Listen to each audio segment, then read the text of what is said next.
Добро вечер. Јас сум Васко Ефтов, ова емисијата во Центар на Алса Тем телевизија. Вие сте на вистинското место, почитувани гледачи, бидејќи во наредните 50 на минути и вие и јас имаме право да знаеме истината. Тема за вечерва: кои се најмокните лоби групи кои владееле со Македонија во последните 20 на години.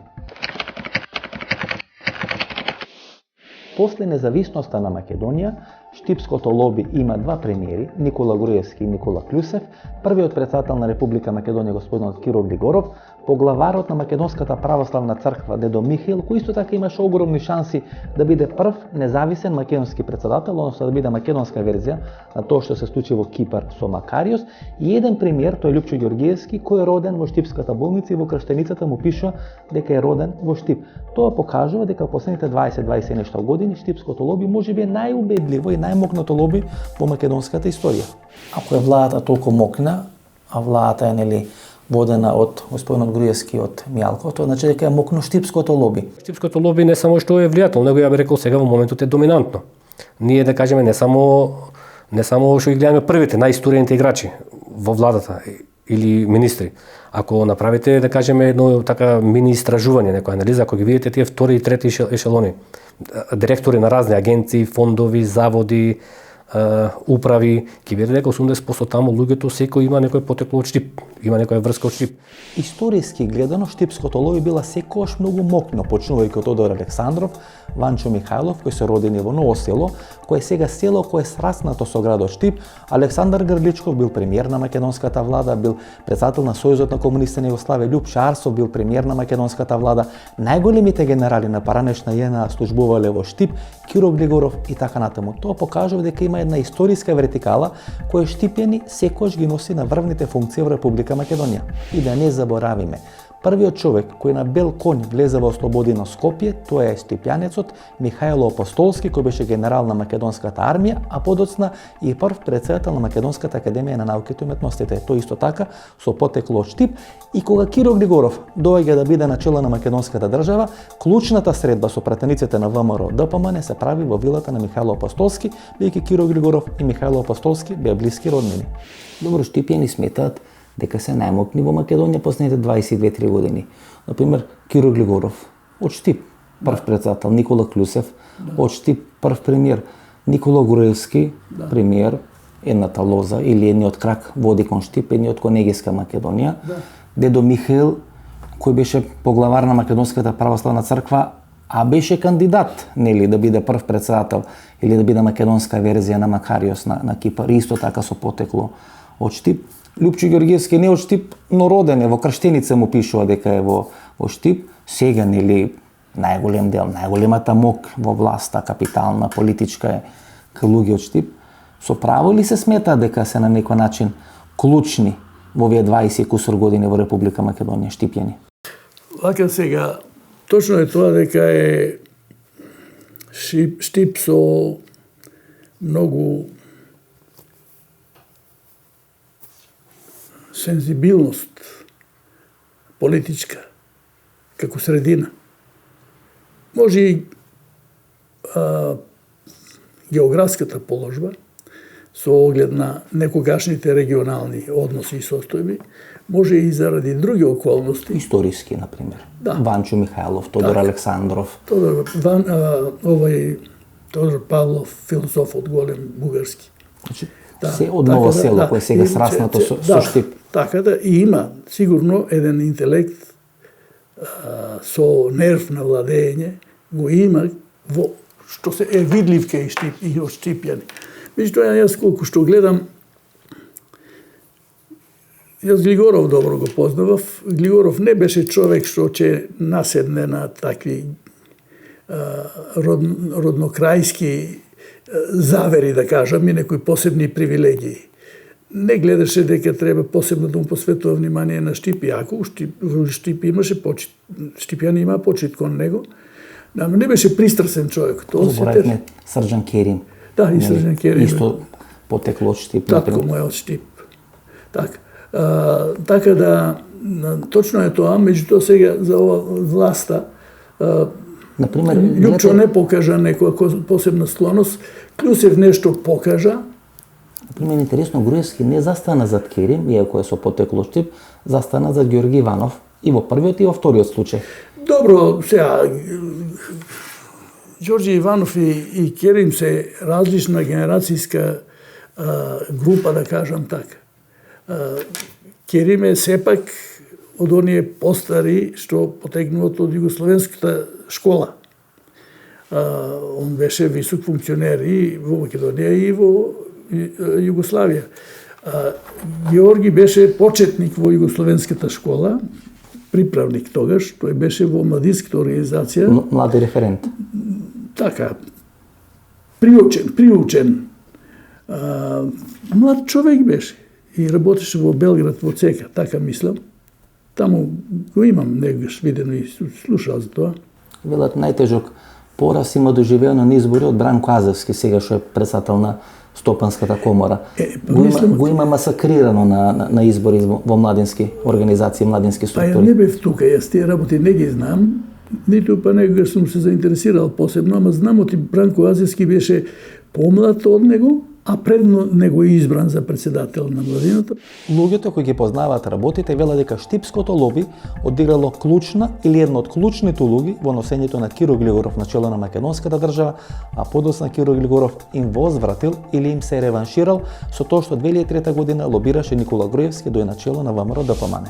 Добро, ќе читате овие изјави на некои од поранешните министри на прва експертска влада. Да. При тоа мислам на Ѓорги Нумов кој вели дека штипското лоби е доминантно. Тоа штипско лоби го носи Киро Глигоров на власт 1991 година, а Киро Глигоров и повторно штипското лоби го носат Никола Груевски на чело на ВМРО 2003 година, подоцна 2006 година станал премиер на Македонија. Значи штипјани даваат во овие 22-3 години неколку клучни функции, значи Киро Глигоров прв председател. Штипското лоби си ова лоби што го викаат Наумов си прават своја игранка, филозофија, историја своја. Киро Глигоров дојде по сугестија на многу високи југословенски извори. Во Македонија. Во Македонија. Анте Марковиќ? Анте Марковиќ не стави примедба. Значи покрупни од Анте Марковиќ? Посилни политички од Анте Марковиќ. Посилни Слободан Милошевиќ, кој друг? Па имаше и другија и он. Така, тоа беше варијантата. Така... Да дојде Киро Глигоров. Да, Киро, ако немаше и такви сугестии, он немаше ни да дојде, бидејќи не можеше се надева овде и во СКМ беа поделени силите, а нарасна и ВМРО. Така да не е точно тоа дека македонци овде претходно одлучили. Се разбира, ние одлучивме, ние го избравме Киро. Киро прво пропадна. Беше 60... На 19 јануари му пропадна. Беше 60-60, нели? 60-60 беше поделено. Или да, 50-50 во парламентот, пола-пола беше. 60 беа за, 37 беа против, 23 немаше ништо голи ливчиња, бели ливчиња беа, од албанците тогаш. Денес Никола Груевски и Сашо Мјалков се стожерите на штипската власт во Република Македонија. Цела власт е безмалку во нивните раце, а капиталот во Република Македонија е во рацете на нивните блиски бизнис партнери. Знаете, господин Бачев, вие сте човек кој ги знае тие работи, сте били во разузнавање. Има еден интересен детал, да не речам стратегија. Ако гледате како грците делува на бизнис план, некаде најмногу во периодот на Љупче Ѓоргиевски, нивните инвестиции беа или не знам во банки, или не знам во индустријата на леп и на жито. Земјоделие, банкарство, не знам, мермерни комбинати, така натаму, пивари. Ако гледате ова власт на ВМРО, шо велите вие, или ова штипско лоби, преку своји стурени играчи, или познати бизнесмени кои се јавуваат ко купувачи на одредени фабрики, но сите знаеме кој стои позади нив, играат на истите стратешки објекти и на истите стратешки пунктови на кои играше Грција некаде до 2005-2006 година. Дури се сеќавате на едно интервју на Бојко Борисов, кој тогаш е само градоначалник на Софија, но неколку месеци после тоа стана прв пат премиер на бугарската влада. на средбата со бугарската емиграција во Чикаго. Значи тоа е снимено и после објавено на YouTube, вели да бевме паметни, ние место грците ќе купевме рафинеријата, ќе купевме, не знам, Житолукс, ќе купевме мермерниот комбинат, ќе инвестиравме во зоди. Ова штипско лоби, ова групација околу владата точно пикира на тие објекти кои сака грците да ги купат и делумно и купија. Па виде 98-9 така како што кажат имаше силен продор економски на Грција и тоа сега веќе еве сега се гледа дека тие пари излегуваат. Еве ние имаме поранешни примери, лејат градат хотели и значи парите тие провизии излегуваат во тоа време. Градат во Скопје, Струмица. Тек така не ги добивале тие грците тие објекти. Значи знаете дека во тие меѓународни релации таа провизија дури ја сметат веќе и за Вела дека во Источна Македонија, тамо регионот на Пекчево, Берово, Делчо, некои од ексклузивните хотели и тамо се јавуваат кој можеби малцински или не знам, мнозински акционери. Тие се пак нивните тие држави како Грција, на пример, ја спомнавте Струмица, тој регион, тие да кажеме не желаат пари кога е во прашањето нивен национален интерес. Тие да кажеме имаше прием, јас сеќавам пред 15 години во Струмица, има разузнавачки интерес во еден дел во Струмица, да кажеме држа некој објект кој плаќа кире некаде околу 300.000 евра на годишно ниво, а таа работеше како сладкара, немаше никаков приход. Кажеме беше нереално да се очекува. Тие пари се вртат и се јавуваат сега. Па се јавуваат се во инвестиции. Па веќе се јавија, излегуваат парите на времето кој го продавал златото во Радовиш, бакарот, излегуваат сега парите кој земал провизија од грците. Значи тие пари сега излегуваат. За други некои работи.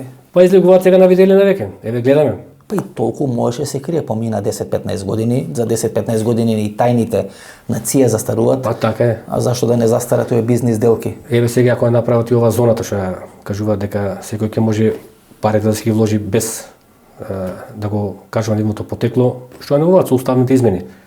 Значи веќе ќе станат очигледни.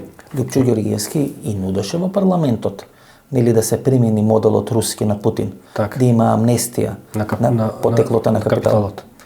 И сега таа е во процедура, уставна процедура, тој амандман да се дозволат тие финансиски зони, а тоа со други зборови значи дека ќе може да се вложува финансиски без да се кажува потеклото на парите. Првата асоциација на мокното ресенско лоби е Данчо Шутурков. Првата асоциација на мокните македонски олигарси или тајкуни е исто така Данчо Шутурков. До пред неговата смрт, некаде 99-та година, тоа ресенско лоби е убедливо, ама баш убедливо најмокното лоби во рамки на Република Македонија. Данчо Шутурков, кој е втор човек на Македонија, табак меѓутоа сива еминенција во 20-30 години, вие генерален директор на НИП Нова Македонија. Тогаш сте втор, трет човек што се вели во државата, мокта на НИП Нова Македонија тогаш беше исклучително голема. Петар Ганчевски Зоил, Тозија Вардар филм, другиот Тозија Стариов, нели еден од главните во УДБА, третиот Тозија Македонска банка. Значи, апсолутно мало место, а така голема мок.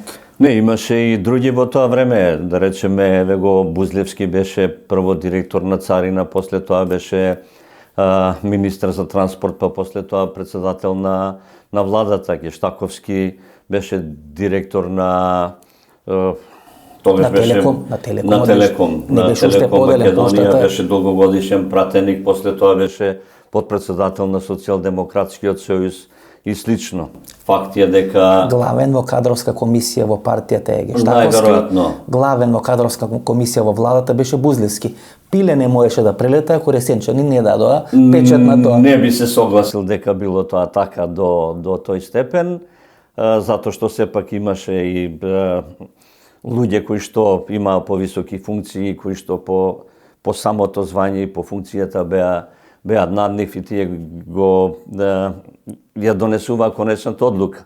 Меѓутоа факт е дека Данчо Шутурков беше сива еминенција во бизнисот, особено во тие години кога Република Македонија беше во криза и кога бизнисот бараше многу снаодливи луѓе за да може да функционира. Дека беше Данчо Шутурков во полна кондиција, овие Свето Пивара или Штерионаков, апсолутно никој не ги обрнуваше внимание на нив. Данчо беше папата што се вели. Не, тие беа добри пријатели, тие беа добро организирани. Тука треба да го спомнеме, ако не е ресенчанец, меѓутоа тогашниот председател на Стопанската комора на Македонија Душан Петревски, господинот Душан Петревски.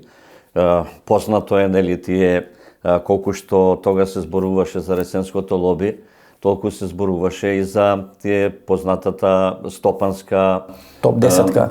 Топ 10-ка. И кои што прво соработуваа меѓу себе, а беа и лични пријатели.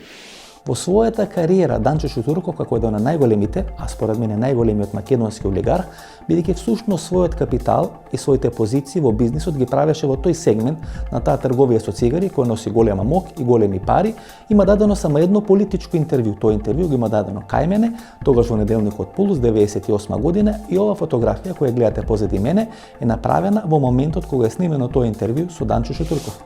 Во текот на 90-тите години, 4 столба на кои се потпира мокте во македонската држава се Бранко Царенковски, Киро Глигоров, Данчо Шутурков ко шеф на македонските олигарси, Панде Колемишевски како прв човек на НИП Нова Македонија, двајца од нив се од Ресен, Панде Колемишевски и Данчо Шутурков, еден од Дебарца, односно Охрид, Бранко Царенковски, еден од Штип, Киро Глигоров.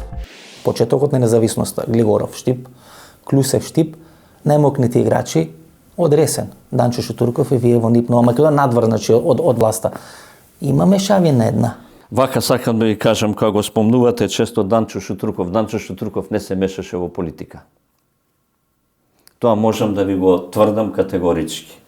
Тој си гледаше својата работа, која што беше доста, во тоа време, доста сложена. Беше мокен, беше толку мокен, господин. Беше мокен, моќта му произлегуваше од тоа што работеше во фирма или со производи кои што беа на висока цена, со производи кои што не секога се со цигари на легален пазар, со цигари.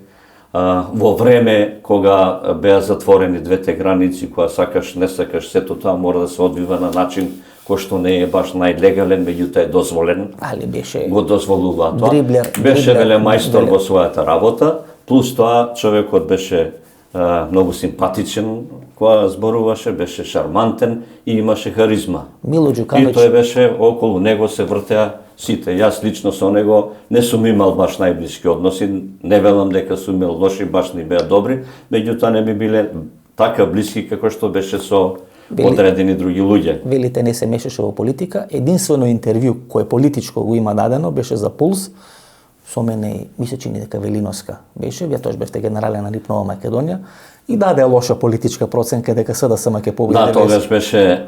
Тоа е единственото политичко кое го имаше дадено, ја погреши проценка да победи Љупчо Ѓоргиевски. Па некојаш човек и ќе сгреши, тоа е и толку човечки да сгреши. Слушнете го само овој список, почитувани гледачи. Данчо Шутурков или човекот во чии раце беше целата таа трговија со цигари, не само во Македонија, туку на Балканскиот полуостров. Панде Колемишевски, прв човек на НИП Нова Македонија, Ганчевски, прв човек на Зоел Македонија, Димитар Бузлевски, директор на Царина, Тозија, директор на Вардар филм, другите Тозија многу мокни во македонската државна безбедност, Ладо Поповски, шеф на Македонската агенција за разузнавање и така натаму и така натаму. Тоа е списокот на мокни ресенчани кои во текот на 90-тите години дрма со Република Македонија. Мокна е таа историска вертикала. Например, еден од најмокните бугарски премиери, Андри Љапчев, е роден во Ресен.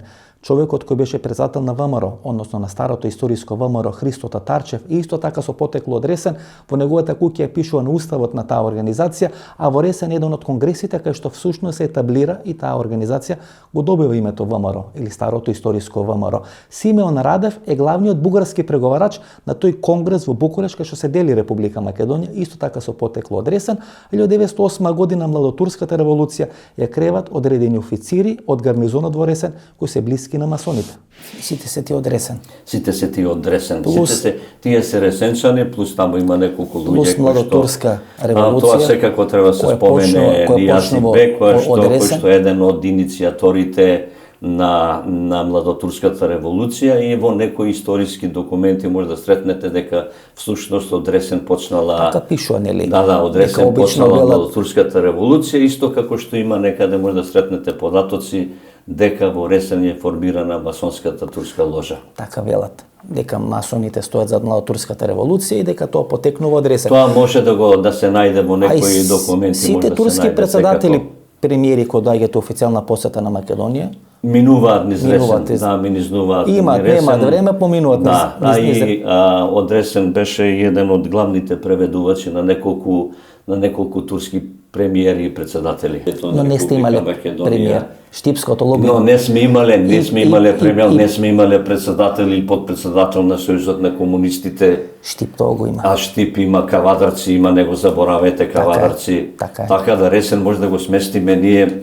Така, трето место. Некаде трето, четврто. Вие независноста малце тука една генерација излеговте. Ние можеби така кога беше независноста, меѓутоа ние бевме на тие места, да се разбереме, ние барем еден поголем дел и што ги смолнуваме овдека, бевме на тие места пред независноста на Република Македонија. Прва пауза за реклами, погледнете и рекламите и се враќаме со вториот дел на нашата вечерашна емисија.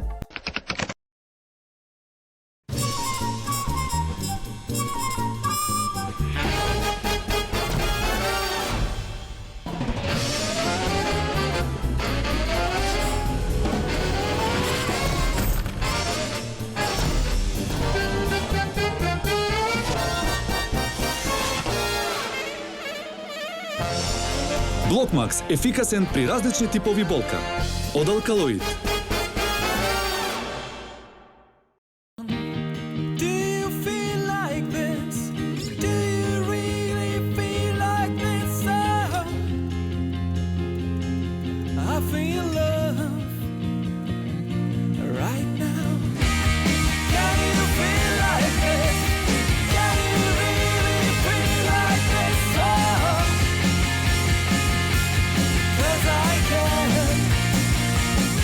Zinajko German Lemonade. Немате идеја што да купите за подарок? Се прашувате дали ќе му се допадне подарокот на оној за кого е купен? За родендени, годишнини, свадби, дипломски. Сега има сигурно решение. Картичките за подарок на Евростандард банка се вистинскиот подарок за секоја прилика. Евростандард банка. Биокрил Актив од алкалоид е масло од антарктички крил, богато со омега-3 масни киселини во форма на фосфолипиди. Споредено со триглицеридните омега-3 масни киселини од рибиното масло, фосфолипидите од Биокрил Актив се многу поефикасно искористени во организмот. Помага во регулирање на нивото на холестерол во крвта, комплетен извор на есенцијални масни киселини, природен антиоксиданс астаксантин. Биокрил Актив, клинички испитан производ. Сте ги слушнале тие приказни, почитувани гледачи, дека влашкото лоби всушност се има приватизирано Република Македонија. Колку се тие приказни точни, од продолжение на нашата емисија. Добро, зошто толку често, да речеме, ресенското лоби се поврзуваше со влашкото лоби? И обично во еден временски период ти се правеше знак нееднаквост, на равенство помеѓу тоа ресенско и помеѓу влашко лоби. И многу често на првата асоциација, дури подоцна, асоциацијата прва беше Штерио Наков, претходно беше, не знам, ресенското лоби асоциација, на тоа влашко мокно лоби, кое па има исто премиер, да речеме, влашкото лоби има, Хари Костов беше премиер. Јас пак ќе ви речам, не можам да зборувам за класично организирано лоби. Лјупчо Ѓурѓеј се сеќавате на изјава пред 20 години, тогаш не беше пратеник месечин од галеријата на собранието, излезе и нели дофрли, како кажа, дека всушност нема да дозволи турци и власи да водат Турци и еден влад да водат Република Македонија. Па кој беше премиер? Кој беше премиер?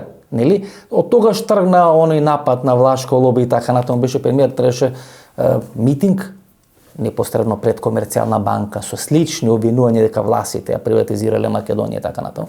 Често ресенското се врзуваше со влашкото лоби. Тоа на господинот Лјупчо Ѓурѓевски беа расистички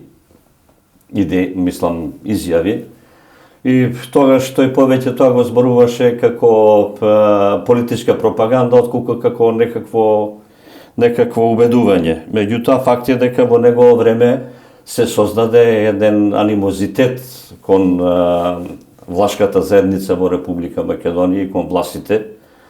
И тоа не беше пријатно, а тоа имаше рефлексија и кај многу други луѓе. Дури сметаше дека влашкото лоби работи против него. Лјупчо Ѓурѓевски денес веројатно во неврзени разговори тоа ќе го каже ако го прашате, Штерионаков го означуваше преку неговите медиуми тогаш дека го напаѓа, сака да го руши од 98 до 2002, вас ве напаѓаше како и ресенченеци влав, нели дека сакате да го рушите, односно да не дојде на власт во Република Македонија. Добро, ајде да се вратиме на прашањето, на одговор на прашањето, зашто ресенското лоби беше врзувано Со Влашкото. со Влашкото лоби, сега да не си давам јас преголемо значење. Меѓутоа, најверојатно треба да се бара некоја врска со мојата позиција како генерален директор на НИП Нова Македонија во То не тоа си време. давате значење, така беше. Како ресенчанец и како влав по татко. После Киро Глигоров Тоа никога- бевте најмоќен човек до 98 година во Македонија. Не, мислам, тоа е дел од митот како и да е, Урбани меѓутоа легенди. не оспорувам дека имав доста силно влијание во разговорите меѓу господинот Киро Глигоров, председателот Киро Глигоров со мене, во разговорите со тогашниот председател на владата Бранко Црвенковски и со неколку други министри, кои што го ценеа моето мислење. Љупчо Ѓоргиевски е човекот кој прв прозборува за мокта на влашкото лоби. Кон едно место ќе стаите Штерионаков, након Николовскиот годел, Јорго Ќука и Хари Костов кој премиер некаде во период од 6 месеци после Бранко Царенковски, а пред Владо Бучковски, тога станало јасно дека влашкото лоби во тој економски сегмент на македонско делување било исклучително, ако не и најмокно. Мислите дека полека губат својата финансиска мок, политичката мок горе-доле ја изгубија, бидејќи пикот беше кога Хари Костов станува премиер на владата како представник на влашкото лоби, ако секоја се сметаше дека Штерионаков како најбоќен и финансиски најбогат од целата таа групација ги влече конците од За пазарот. Хари Костов не може да се каже дека е од таа олигарскиска структура класична, он повеќе беше таа оперативна, тој оперативен играч на теренот кој што треба да изврши одредени работи и ако се сеќавате пред да биде премиер, неговото прво место беше министер за внатрешни работи, беше најпрви пратен во полицијата, тогаш точно е да, тоа влашко лоби го направи тој притисок да биде министер за внатрешни работи по задача во МВР, бидејќи Хари Костов периодот на неговото мистерување во МВР го искористи за да исчисти одредена документација од процесот на приватизацијата и тој тоа мощно успешно го направи, дел ја извлече од МВР, дел ја уништи и после тоа е веќе останато историја, отиде премиер, али таа премиерска функција беше повеќе своевидна карикатура од него како премиер. 6 месеци, не беше ни пола Тоа беше повеќе година. Премиер од карикатура. И сам си замена на крајот и тука се види таа силина и при неговото заменување, како што знаете да кажеме во Комерцијална банка во тој период директор беше мислам Драголе Парсовски и банката беше во многу добра кондиција со добри резултати, али видовте дека тоа лоби одлучи без дека што беше успешен директор Арсовски, го вратија Хари Костов. Тука да се види таа силина на тоа влашко лоби во тој период. Мислите дека после 2006 година веќе влашкото лоби нема таа мок и Нешто дека нема никаква моќ. Повеќе и тоа најдобро се види, да кажеме. некои телевизии ги продаде, мораше дел од бизнисите да се откажи, мораше се пазари за одредени процеси на приватизација да не бидат санкционирани така натаму. Нема што да се пазари, бидејќи моќта се повлече во рацете на владата. Кај што е да правото речеме место. Јорго Ќука заврши во затвор. Па тоа веќе после 2006 година моќта дојде во рацете на владата. Љупчо Ѓоргиевски изгуби својата битка со влашкото лоби во два наврати. Првиот тоа беше во периодот некаде до 98 година, кога влашкото лоби, посебно преку Панде Колимишевски, беше главната бастион или главната брана за доаѓање на Љупчо Ѓоргиевски на власт во Република Македонија и вториот период од 98 до 2002 година, кога Љупчо Ѓоргиевски губи битката со Штерионаков и е поразен од влашкото лоби. Меѓутоа во периодот после 2006 година мокта на влашкото лоби е буквално преполовена и влашкото лоби всушност се губи битката од Никола Груевски. Колимишевски па пола директорска топ 10-ка на времето беа власи. Јорго Ќука, Штерионаков, подосна се приклучува Хари Костов. Вие.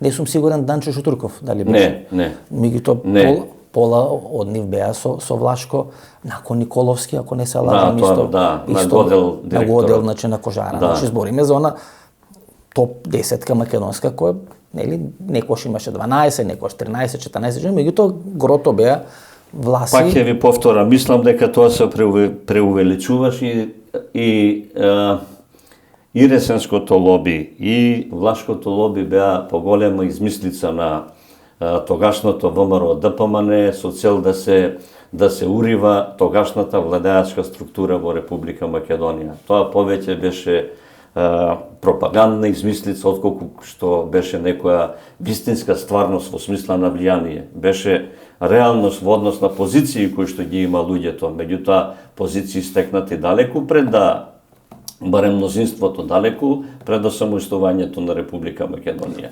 А во тој период тоа дојде до израз, тоа не спорно. Реално се снајдо во еден временски период и многу личности беа на клучни позиции, Таки Фити на пример. Таки не е одресен Фити. Не е одресен, збориме нели Влашко, обично Влашкото лоби. Да, се дели на Крушевско и на Штипско, што се вели. Крушевчани велат ние сме попаметни од Штипини, ние сме побогатиот дел на Влашкото лоби. Хари Костов, Штерио Нагов. Значи во пикот на нивната мок беа исклучително мокни. Значи ние можеме сега нели тука да се надмудруваме до бесконечност, но беа финансиски апсолутно мокни во Република Македонија. Хотели, фабрики, фирми и така натаму. Не е спорно дека тие беа директори. Хари Костов стана директор на Комерцијална банка 96-та година, 96-та или 97-та, мислам дека 96-та. Пред тоа беше Ацо Маневски. Не, Хари Костов беше заменик министер во Министерството за финансии, после тоа отиде во Светска банка, кога се врати од Светска банка, тога стана... Хари Костов беше заменик министер за надворешни работи, прво избран, па нели во Светска банка. А сега ме подсетувате. Беше заменик министер. Беше меѓутоа никогаш не застана на тоа место. Не седна на тоа место, но таа... Да, мислам дека никогаш на тоа место не застана. Не седна, како кадар на партијата на Киро Поповски, социјалистичката. На социјалисти, мислам дека тогаш веќе беше господинот Љубисав Иванов Зинго. Он во интервју со мене тогаш за еден телевизија, кога се врати, оставка си поднесе на членство во социјалистичка, бидејќи тогаш Љубисав Иванов Зинго водеше кампања 80.000 гласови. А никогаш не станаше на Социјалдемократски сојуз. Никогаш не стана. Колку што знам. А беше премиер. После Бранко Царенковски. Добро, тоа беше можда добра варијанта да една партија да стави еден премиер кој што доаѓа по стручност, не доаѓа по партиска припадност, доаѓа по стручност. Да не се лажеме, и денес Влашкото лоби капитално е се уште мокно. Го има Мите Брелјан, го има Хари Костов во Комерцијална банка, го има Кочо Моцан, го има Штерио Наков, меѓутоа после падот на Штерио Наков и после намалувањето на мокта на Штерио Наков, Влашкото лоби веќе никогаш нема да има таа позиција кој пред 5 години во рамки на Република Македонија. Мислам, кога кажеме Влашко лоби, ние точно знаеме на кого мислиме.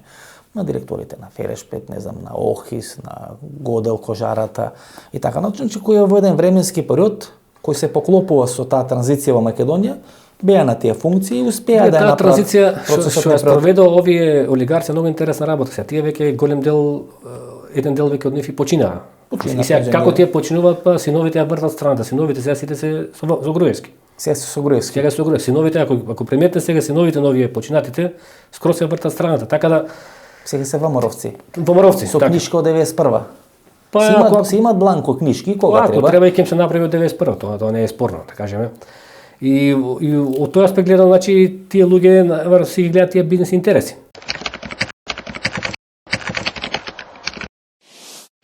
Повеќе од 10 години Ангел Чемерски со потекло од Кавадарци беше начело на македонските комунисти. Никола Минчев беше најмокниот економски играч во рамки на Република Македонија. Мито Хаџивасилев Јасмин беше прв човек на македонското собрание. Лазар Мојсов, кој е со потекло од Неготин, значи тој кавадаречко, неготински или тиквешки регион, беше министер за надворешни работи и беше член на председателството на СФР Југославија, односно прв председавач од рамки на тогашна СФР Југославија со Генералното собрание. Одлично друштво, нема што. Кавадаречкото или Кавадарци, ако го земеме како центар на тиквешијата, да, исклучително мокни играчи. Например, Лазар Мојсов, член на председателството на СФРЈ, значи пред распадот на Југославија, министер за надворешни работи, председавач прв на Генералното собрание, сега Керим, или што беше после 20-30 години после Лазар Мојсов. Ангел Чемерски, 3-14 години прв човек на Сојуз на комунисти. Минчев во еден временски период сива еминенција, најмоќен економски играч. Вие, значи, Мито Хаџивасилев Јасмин, мукето во делот на бизнисот. Значи Киро Хаџивасилев исто, да. Значи исклучително, ајде да речем Милан Нетков, па Милан Нетков и кога ги гледаш и крупни фигури. Боро Чаушев исто од Неготино. Негогаш така Шкатров, например, велат сите овие структури од Верушевски, така натаму, ученици негови во полиција. Да. Тоа е помлади од Шкартов, а не Шкартов. Шкартов. Лјупчо е постариот, а Тошо е помлади од Шкартов. Значи, апсолутно еден крај кој даде крупни фигури. Има и од Прилеп така.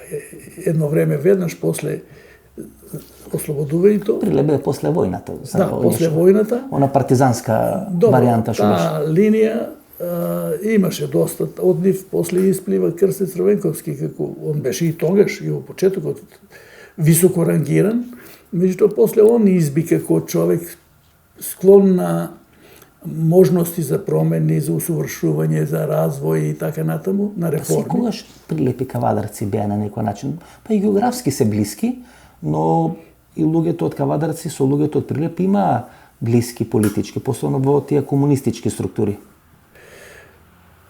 Сега некои работи може да потекнуваат од времето на војната. Значи, струјата Кавадаричка беше со Крста Црвенковски, а не со Лазо Колишевски, например. Може така да се рече, дека беа доста блиски со Крсте Црвенковски. Значи, тамо некаде пред 40-50 години најмокни се, значи 3-4 функции во државата се луѓе од Кавадарци. Извршна власт, во комунисти, Сојузот на комунисти, председател на собранието, тоа и од денешен аспект не се мали функции за град кој не важи меѓу 10 најголеми градови во Македонија, например. Така се случи тогаш. Зошто Стојан Нандов, како представник на тоа кавадарјачко лоби, одби да биде последниот македонски комунистички премиер и зошто не стана наследник на Киро Глигоров. Некаде пред крајот на комунизмот и вас ви е понудено да бидете последен македонски комунистички премиер.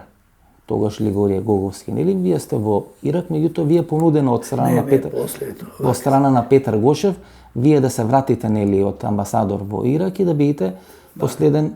Мислам дека и Гошев, а и Тито Петковски тогаш има дадено изјави на таа тема дека ви било понудено, дека вие сте одбиле. Тоа ги јавни изјави дале и Гошев, и Тито Петковски, и Киро Поповски. Киро Поповски бил председател на некоја координациона комисија. Тоа е 90-та година после распаѓањето на Конгресот во јануари, крајот на јануари, почетокот на февруари. Јас бев во Ирак. Значи во тој вакуум простор, што би се рекло. Да, уште не знаеш што ќе прават. Они мислеа че има избори во март, тогаш. Еднопартиски избори мислеа да прават. И ми се јави прво Гошев, ме убедуваше Гошев, се знаеме со Гошев доста, дека тоа е неопходно и дека тие спровеле анкети или што биле консултации, убедливо, јас сум бил, дале они повеќе имења, ама убедливо се изјаснила базата, како они вика, за мене, за премиер, веќе законот беше сменет, влада, тоа ќе се вика. Значи веќе не извршен совет, туку влада. Да, така, и ја да бидам таму, да дојдам за премиер овде. И јас не му објаснив, оти не можам да прифатам, а не можев да прифатам, ја веќе не бев член на Сојузот на комунистите. Како ќе дојдам овде, ќе ме бидат они Сојуз на комунистите најрого, ќе ме кандидира СКМ ПДП, ќе ме кандидира, јас истапив од членство на партијата. Истапив заради неопходноста да се вршам длужноста како амбасадор. Меѓутоа секојаш ве доживува како наследник на Киро Глигоров. Не станавте председател после Киро Глигоров. Зошто не станавте председател после Киро Глигоров, бидејќи вие реално од 90-91 па тамо до 96 година бевте еден од двајцата тројца најмокни луѓе во Република Македонија. Начело на партијата која нели беше наследничка на партијата на Анте Марковиќ. Овој крупен капитал се поврзуваше за таа партија. Реално мокна политичка фигура, но не станавте наследник на Глигоров. Па ако јас направев чекори за прилагодување, се разбира, можев да станам председател, неспорен председател. Така изгледаше тоа бев. Па така на анкетите во доживува луѓето. И анкетите, и атмосферата беше таква, и така натаму и мене Киро неколку пати тоа ми го кажуваше.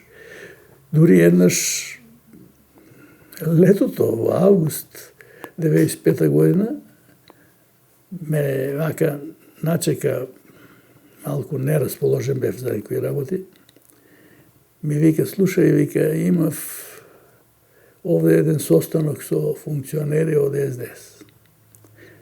многу енергично бара да се изјаснам јас кого го замислувам како председател на Републиката после мене.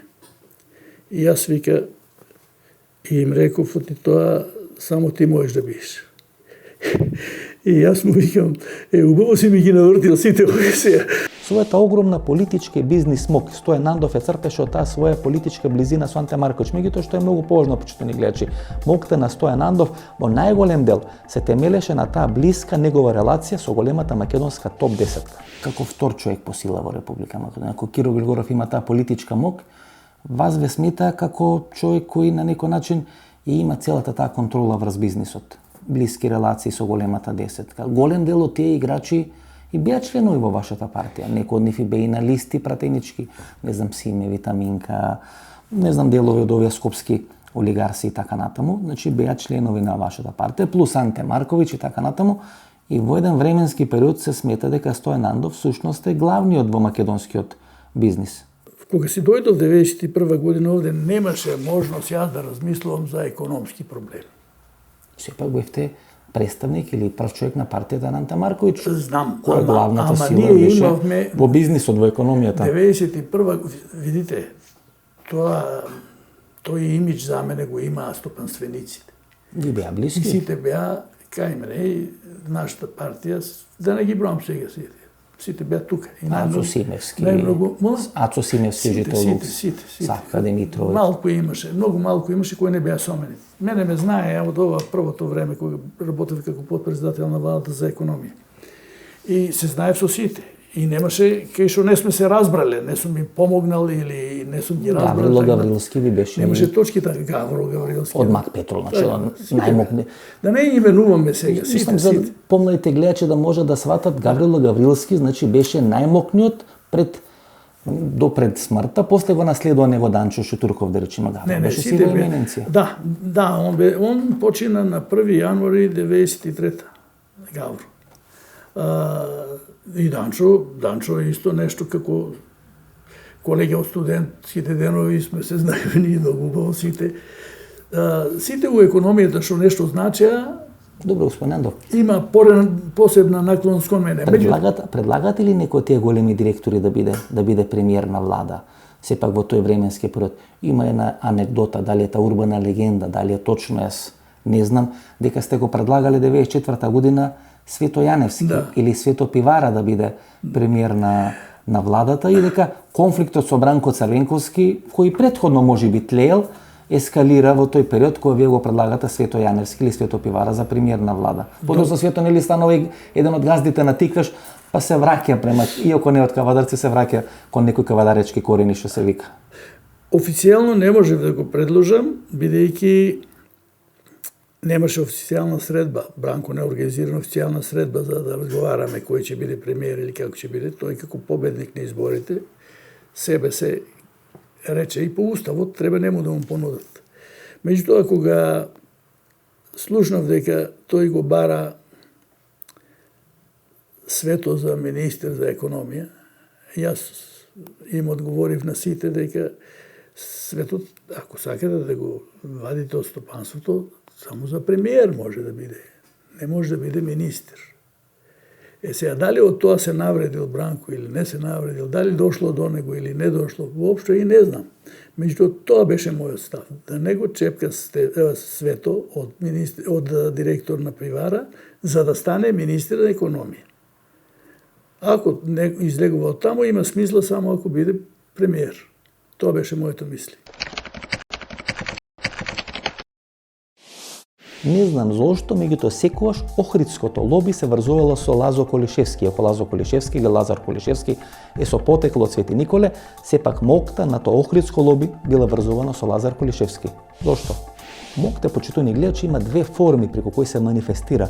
Првата јавна или таа појавна форма, тоа е во политиката, во бизнисот, можеби во банкарството. Меѓутоа таа втора форма е најчесто сконцентрирана во тајните служби.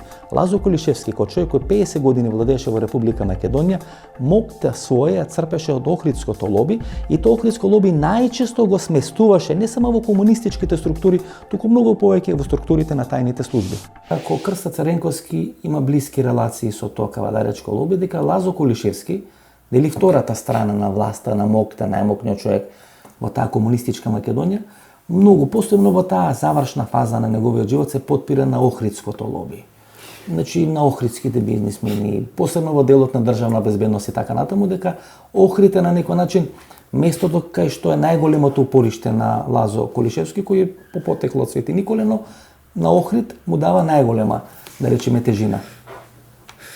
Лазо Колишевски е исклучителна фигура, политичка, национална фигура. Мислам че многу треба расправи и разговори за тоа, да се отслика неговото присуство овде, ефектите од тоа присуство и така натаму. Тоа вакаво кус разговор не може да се реше. Меѓутоа, јас би тука се рекол само едно. Без оглед на сите напади врз Лазар Колишевски, 44 и 45 година, мислам, тој има најголеми заслуги што се отстранија оние можни закани за Македонија, не толку од Бугарија, која беше победена, колку од српската граѓанска класа. Сосема е друг Лазо, после таа 21 седница 1971 година на 1 декември, кога Тито доби задача либерализмот и анархолиберализмот во Македонија да го сретува и доби овластување. Особено се промени, пак на лошо би рекол, негде 1984 година, откако му престана можноста веќе да биде избиран во председателството на СФРЈ и место него таму дојде Лазар Мојсов. Тој, за да си направи и натаму влијание, активно влијание, одеше многу во обликувањето на составите на телата. Бидејќи у Охрид најмногу си живееше, таму му иде од цела Македонија во Охрид на консултации. Луѓето од Охрид велат дека можеби Охрид е македонскиот Ерусалим или Ерусалимот на православието. Меѓутоа луѓето од Дебарца секогаш владеат со Охрид. Со потекло од Дебарца е Бранко Царенковски, кој беше 8 години македонски премиер и 5 години начело на македонската држава. Илија Иловски беше директор на македонската царина, денес е во Комерцијална банка. Љубе Трпевски беше гувернер на Македонската народна банка. Многу од банкарите беа со потекло од Охрид. Најденко Поповски, директорот на Инвестбанка, кај што главен акционер беше Свето Пивара, и денес Зоран Ставлевски, кој министар за финансии, всушност е дете или е чедо на тоа охридско банкарско лоби. Ако во Охрид владеат повеќе со Дебарца, тогаш можеме и пошироко да земеме, Бранко Царенковски од Дебарца, значи премиер на влад. Зоран Ставлевски, министар за финансии, вице-гувернер во време на СДСМ избран. Значи во еден временски период охридското банкарско лоби беше столбот на банкарството во Македонија. Најденко Поповски и неговата банка денес е Сосиете Женерал. Инвестбанка, кај што беше еден од главните акционери Пивара, што се вели денес Шпаркасе банка. Значи, тоа се охријени кои биле начело на тие банки. Охрид како град, хајде да бидеме малку послободни, како македонски Ерусалим, како град на словенските просветители, на Свети Климент, на Свети Наум, од секогаш во Македонија играл некаква улога. Дали голема или мала, дали политичка или религиозна, меѓутоа не може да се оспори дека Охрид дал имиња кои што се значени во македонската историја. Што се однесува до поново време, јас тоа би го вратил малку поназад, кога можеби Охрид имаше уште поголемо влијание, а тоа е времето кога најголемо влијание, политичко влијание во Република Македонија имаше другарот Лазар Колишевски, кој што има голем придонес во развојот на Охрид, во изградбата на Охрид како значаен туристички центар и каде што имаше голем број на приврзеници.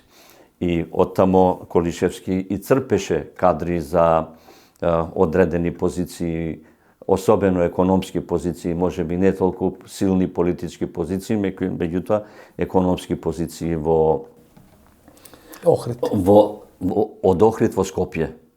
Позиции на републички позиции. Позиции на Република Македонија, функции и функционери на Република Македонија. За да сватите како функционираат тие лоби групи почетни гледачи, ќе анализираме приказната или политичката кариера на Зоран Ставревски 1997 година.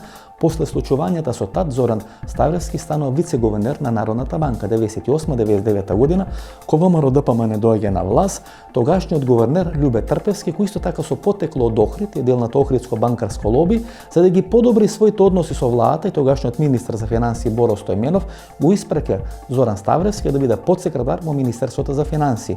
Зоран Ставревски од таа позиција го дочекува Никола Груевски, со кого денес е во кумовски односи.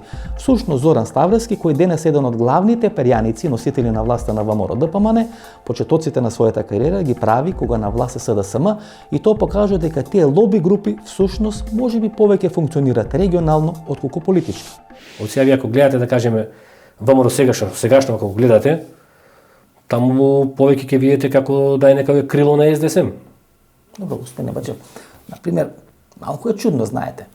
98 година ВМРО победува на избори, а Зоран Ставревски од вице-гувернер е префрлен и подсекретар во Министерството за финансии. Зоран Ставревски е по други релации во ВМРО, тоа сега не е темата на емисијата.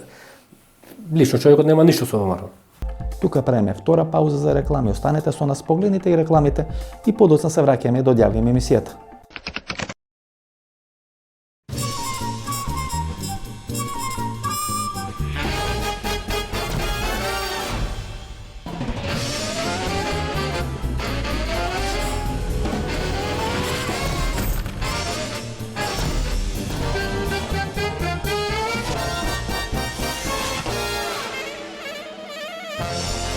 Блокмакс – ефикасен при различни типови болка.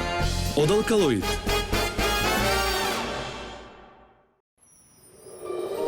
Изворска во нова еко амбалажа. Сега со подобро сочувана свежина. Драстично намален пластичен отпад и лесно рециклирачка за секој корисник. Од природата за природата. Изворска од Кожувчанка. Немате идеја што да купите за подарок? Се прашувате дали ќе му се допадне подарокот на оној за кого е купен. За родендени, годишнини, свадби, дипломски. Сега има сигурно решение. Картичките за подарок на Евростандард банка се вистинскиот подарок за секоја прилика. Евростандард банка. Биокрил Актив од алкалоид е масло од антарктички крил, богато со омега-3 масни киселини во форма на фосфолипиди. Споредено со триглицеридните омега-3 масни киселини од рибиното масло, фосфолипидите од Биокрил Актив се многу поефикасно искористени во организмот. Помага во регулирање на нивото на холестерол во крвта. Комплетен извор на есенцијални масни киселини. Природен антиоксиданс астаксантин. Биокрил Актив. Клинички испитан производ. Ова беше емисијата во Центар, јас сум Васко Ефто, почитувани гледачи. Ние се гледаме идниот вторник во истото ова време. Пријатно вечер, Македонија.